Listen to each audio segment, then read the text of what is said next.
اعوذ باللہ من الشیطان الرجیم بسم اللہ الرحمن الرحیم السلام علیکم ورحمۃ اللہ وبرکاتہ۔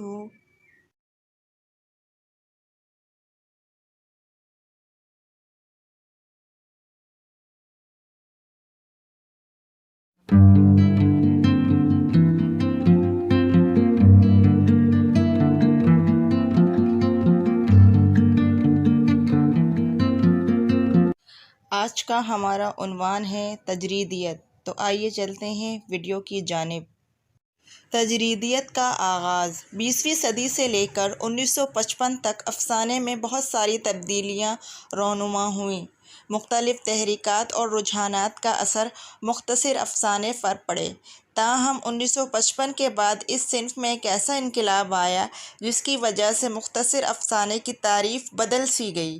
یہی افسانہ بعد میں تجریدی یا تجرباتی افسانہ کہلایا۔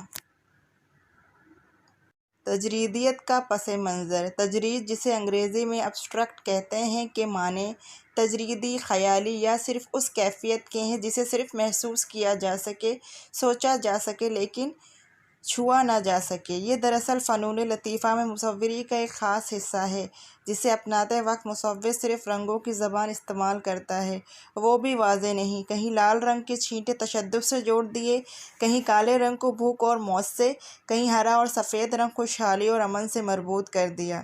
اب ان مجرد اشیاء کو کنسنٹریٹ مادہ سے جوڑ کر افسانے کے پیکر میں ڈالنا، جو کہ خود بیانیہ کا محتاج ہے۔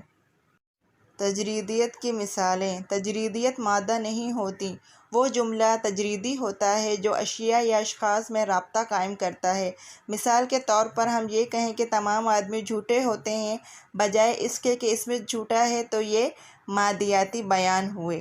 کچھ چیزوں کو تجریدیت سے جوڑا جا سکتا ہے۔ اگر ہم کسی خصوصیت کو نام دیں، حکمران طبقوں کی دولت، کوئی بھی چیز تجریدیت کہی جا سکتی ہے اور اس کے نام سے اس کی خصوصیت سے اظہار ہو سکتا ہے، جیسے حرارت یا عقیدہ۔ تجریدی افسانوں کے سلسلے میں سلیم اختر لکھتے ہیں، اپنی خالص صورت میں تجریدی افسانے کو فلم ٹریلر سے مشابہ قرار دیا جا سکتا ہے۔ فلم کے برعکس ٹریلر میں نہ تو واقعات منطقی ربط میں ملتے ہیں اور نہ ہی اس میں وحدت زماں کو ملوث رکھا جاتا ہے۔ اس کے باوجود ٹریلر تمام فلم کا ایک مجموعی مگر مہم سا تاثر دے جاتا ہے۔ یہی حال تجریدی افسانے کا ہے۔ دراصل تجریدی کہانیوں میں واقعات کو حقیقی شکل میں پیش نہیں کیا جاتا، بلکہ ان کی وہ صورت پیش کی جاتی ہے جو فنکار کے لاشعور سے ابھرتی ہے۔ یہاں واقعات، موضوع یا کردار اہمیت نہیں رکھتے، بلکہ وہ تاثر یا ردعمل زیادہ اہمیت کا حامل ہوتا ہے جو متعلقہ واقعات اور کیفیات کے نتیجے میں پیدا ہوتا ہے۔ تجریدیت اور مصوری۔ تجریدی افسانے میں کوئی منطقی تسلسل نہیں ہوتا، وہ پلاٹ، کردار اور کہانی پن سے مبرہ ہوتے ہیں۔ یہاں پر یہ بھی سمجھنا لازمی ہے کہ تجریدیت دراصل مصوری کی ایک اصطلاح ہے۔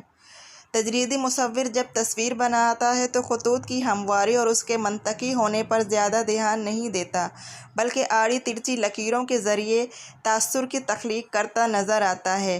کلیتاً مصوری کی اس اصطلاح کو افسانہ نگار واقعتاً اپنی کہانی میں لاتا ہے تو پھر اس میں الفاظ کے شیڈز ہوں گے، یعنی الفاظ کا وہی کام ہوگا جو مختلف رنگوں کا ہوتا ہے۔ کہانی کار تخیل کے برش سے الفاظ کا رنگ بھرتا ہے۔ یہاں یہ بات صاف ہو جاتی ہے کہ افسانہ نگار منتشر زندگی کی عکاسی منتشر طریقے ہی سے تخلیق کرتا ہے۔ اس میں وہ اپنے خیال کو بناوٹی انداز کے بغیر پیش کر دیتا ہے۔ افسانہ نگار جب کسی واقعہ سے متاثر ہوتا ہے تو وہ اس واقعے کے جس پہلو سے متاثر ہوتا ہے اس کا بیان افسانے میں خالص طریقے سے تخلیق کرتا جاتا ہے۔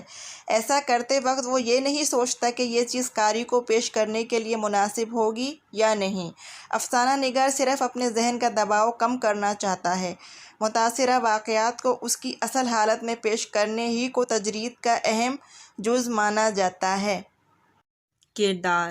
تجریدی افسانوں میں کرداروں کے نام الف ب جیم لام میم رکھے جاتے ہیں، کیونکہ ان کرداروں کو اگرچہ کوئی معروف نام رکھ دیا جائے تو افسانہ پڑھتے وقت ہمارا ذہن کسی ایک انسان کے بارے میں ہی سوچ سکتا ہے، لیکن اگر ان کرداروں کے نام حروف ابجد میں رکھے جائیں تو افسانہ پڑھنے والے قاری کے خیالات وسیع ہو جائیں گے اور وہ اپنے ذہن میں واقعے کے کسی ایک پہلو کو نہیں دیکھے گا بلکہ ہزاروں خیالات اس کے ذہن میں ابھریں گے۔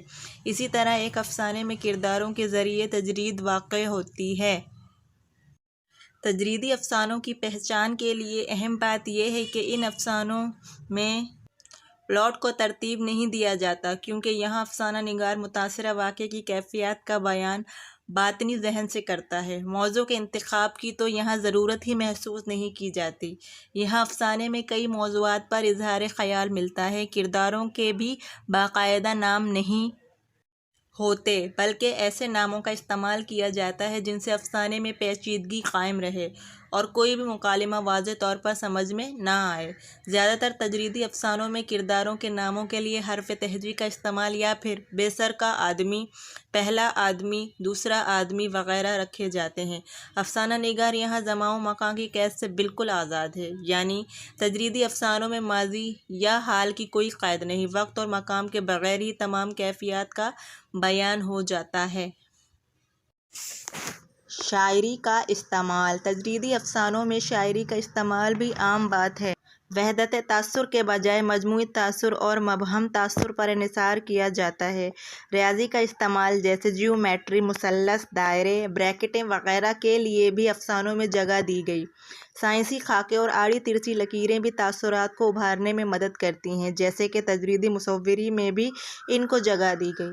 انہی سارے عناصر سے تجریدی افسانہ ترتیب و تخلیق پاتا ہے۔